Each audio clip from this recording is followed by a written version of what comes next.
कुछ गंजे मगरमच्छ हैं, कोई अंगड़ाई लेते हुए मगरमच्छ है, और मुझसे ज्यादा उसका अपना खून जोश मार रहा है। आज फिर मिला हूँ ना, आज फिर खान के साथ मिला हूँ, और पूरे तमाम ने देखा है। देखिए, मैंने जो भी कहा था सच कहा था, और मैं किसी का इस हवाले से कोई जिक्र नहीं करूँगा। आज भी खान से मिला हूं तो उन तमाम से पूछे कि किस अंदाज में खान साहब ने आज हमारे साथ मिले हैं। और भाई क्या मामा आकाशी आपको करके बताएंगे, लेकिन खान के साथ वाली कुर्सी पे बैठा, उनके साथ तकरीबन तमाम गुफ्तगू की, और खान ने आज फिर तमाम को मेरी मिसाल दी और कहा कि ये हिम्मत दरकार होती है, जज्बा दरकार होता है जो इस शख्स में है और जिसने इसको अवाम की नज़रों में पजीराई दी। ये खान के आज अल्फाज थे। क्या की? अली मोहम्मद खान साहब मौजूद थे और बाकाया। लेकिन देखिए, खान साहब से हमारे गिले भी होते हैं, खान साहब हम पे शफकत भी करते हैं। तो अगर खान साहब हम पे शफीक है तो किसी को इस हवाले से कोई क्या कोई जिम्मेदारी दी आपको? 8 सितंबर को बताएंगे। आज भी खान ने ये कहा, बल्कि मैंने खान साहब को कहा, मैंने कहा जी 2 लोग मेरे खिलाफ मीडिया पे बोले हैं, लेकिन मैंने जवाब नहीं दिए तो सबका खान समेत कह का निकला। उन्होंने एंजॉय की। मैंने कहा जी कोई जवाब नहीं दिया क्योंकि आपने हुक्म किया था, और जो भी थे भाई क्या। लेकिन मैं आपको ये बता रहा हूँ, ये मुफाहमत है ना। अब लीडरशिप का देखिए, हमारा काज आपस में झगड़ना तो नहीं है ना, हमारा काज तो लोगों की आ गई, उनके शऊर को जो है बेदार करना, उनको लीड करना, उनको एहतजाज के रास्ते पे लाना है। ये क्या है कि मैं एक के साथ लड़ूं और दूसरे के खिलाफ साजिशें करूं। मैंने ज़िंदगी में किसी के खिलाफ साजिश नहीं की है। मैं किसी के खिलाफ बयान तब दिया करता था जब वो मेरे खिलाफ बयान देते थे। अभी आपने ये किसी बानी मेंबर का बताया। अब ऐसे लोग आके इल्ज़ाम तराशियाँ करेंगे तो ये तो लीडरशिप में शुमार नहीं होते ना, जिनको कोई जानता ही नहीं हो। लेकिन मैंने बड़ा तहम्मुल से हमेशा काम लिया है, और अब तो ये अगर कोई लीडरशिप बयानबाजी करेगी मैं खान साहब को बताया करूँगा। अच्छा मरवा साहब, ये बता दीजिएगा, जैसे आपने कहा कि मुल्क भर से काफिले आएंगे, पूरे पाकिस्तान से काफिले आएंगे, अगर बड़ी तादाद में लोग यहाँ पर मौजूद होते हैं, आते हैं, तो अगर बड़ा जलसा हो पाता है तो मंजरनामा क्या होगा, क्या फ़ायदा होगा पीटीआई को? देखिए, जितना बड़ा जलसा होगा, और पाकिस्तानियों को समझ आनी चाहिए, जितना बड़ा जलसा होगा ये इजहार होगा कि अवाम पाकिस्तान जो है इस निज़ाम पे अदम एतमाद करते हैं। अवाम पाकिस्तान जो है इमरान खान के साथ होने वाली ज़्यादती और नाइंसाफ़ी पे शिकायत कर रहे हैं, और इसी हवाले से मुतरिज़ हैं। जितना बड़ा जलसा होगा वो ये साबित करेगा कि पाकिस्तानी अपने निज़ाम की बोसीदगी से और पाकिस्तान में होने वाले नाइंसाफ़ी से अब तंग आ चुके हैं। ये मुल्क में 2 साल से क्या हो रहा है, न किसी की इज़्ज़त, न किसी की चादर चारदीवारी का तक़द्दुस महफूज है। क्यों ये हो रहा है, और अदालतें क्यों ये इन चीज़ों को नहीं रोक रही है?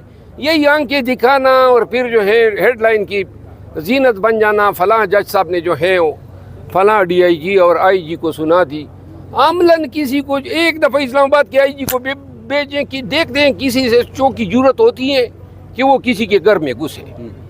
सबसे अहम आर्टिकल 14 में एहतराम इंसानियत है, एहतराम आदमियत है, जो आपका बुनियादी हक है।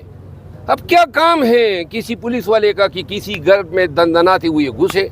ओ भाई, तुम्हारे बाप की जायदाद है जो घुस रहे हो, और इन पुलिस वालों को कौन लगाम डालेगा? कानून ने तो अदालतों को ये इख्तियार दिया हुआ है। आर्टिकल 199 के तहत हाई कोर्ट जो है वो बुनियादी हकूक़ के तहफ़्फ़ुज़ की ज़ामिन है। इस्लामाबाद में कितने घरों का चादर चारदीवारी का तक़द्दुस पामाल हुआ? कभी सुना कोई अंदर हुआ? और जिसको अंदर किया जस्टिस बाबर सत्तार साहब ने, उसकी भी सज़ा जो है मुअत्तल है। लिहाजा ये खिलवाड़, ये अफरा तफरी जारी रहेगी जब तक हुकाम को लगाम न डाली जाए। अब तो जेल हुकाम भी हाई कोर्ट के हुक्मनामों को जो है जूती के नोक पे रखते हैं, और वो कहते हैं ना कि कुएं की मेंढक भी फिर निकल आती है। तो भाई, कोर्ट के अहकामात की बेतवकीरी दिन ब दिन बढ़ती जा रही है। आजकल तो कैमरों का दौर है। اغوا ہونے والی باتیں اب کیسا پارینہ بن گئی ہے. جب کیمرے میں آپ کی گرفتاری کی ویڈیو بن جاتی ہے تو پھر تو 24 گھنٹے میں آپ کو پیش ہونا ہوتا ہے. اور کیسز ان کے پاس کیا ہے؟ یہی چوہا مار کیسز ہے. تو اس میں بندہ 24 گھنٹے میں رہا ہو جاتا ہے. تو ان کی اسٹریٹجی یہ ہوگی کہ یہ لوگوں کو 48 گھنٹے قبل جو ہے گرفتار کریں. اچھا کتنے بندے آ رہے ہیں آپ تو کاؤنٹ کے ماہر؟ میرا خیال ہے 3 سے 4 لاکھ لوگ جو ہے اسلام آباد کے جلسے میں آئیں گے. جلسے میں کہاں سے؟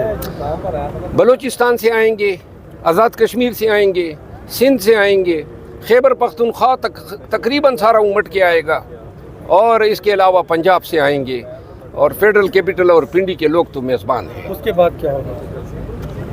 اس جلسے میں ہم انشاءاللہ اپنی نیکسٹ اسٹریٹجی کا اعلان کریں گے. دارالحکومت اسلام آباد کی یہ صورتحال ہے جیسے نہیں جلسہ ہوگا. یہ جلسہ ہے، اس کی آگے کوئی کارروائی نہیں ہے. ہر طرف کنٹینر کھڑے کیے گئے ہیں راستے میں. رکاوٹیں دارالحکومت اسلام آباد میں ہر طرف کنٹینر رکاوٹیں کھڑی ہیں.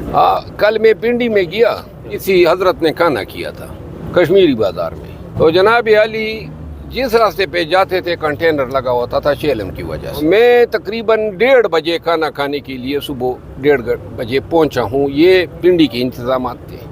اسلام آباد کی یہی صورتحال ہے. جس ملک میں لوگوں کو روکنے کے لیے 144 درکار ہو، اور جہاں عوامی احتجاج کو روکنے کے لیے لیڈران کو گھروں سے اغوا کیا جاتا ہو، ترجیح سیکیورٹی ہے نہیں، ترجیح امن ہے نہیں، ترجیح یہی ہے پی ٹی آئی کے میں نے اس کو اغوا کرو، ان کو اٹھاؤ، ان کے گھروں پہ چھاپے مارو. تو جس حکومت کی ترجیحات یہ ہو، اور جو حکومت مینڈیٹ چوری کر کے بنی ہو، ان سے یہ توقع رکھنا کہ یہ پاکستان کی بہتری کے لیے یا پاکستانیوں کی تحفظ کے لیے کوئی اقدامات یہ عبث ہے.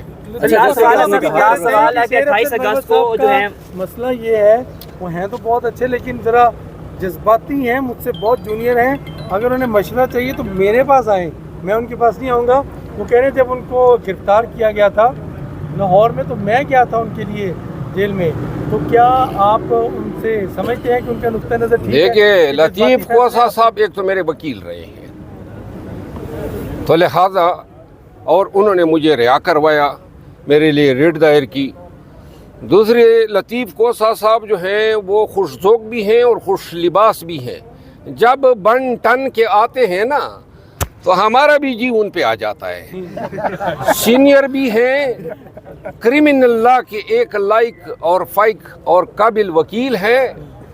اور مجھے وہ جذباتی کہیں یا جو بھی کہیں، لیکن ہم اب ان کی محبت میں گرفتار ہیں. خون جوش مارتا ہے، اس عمر میں ہے، جوان ہے. یار مجھ سے زیادہ اس کا اپنا خون جوش مار رہا ہے. 28 اگست کو تاجر جو ہے وہ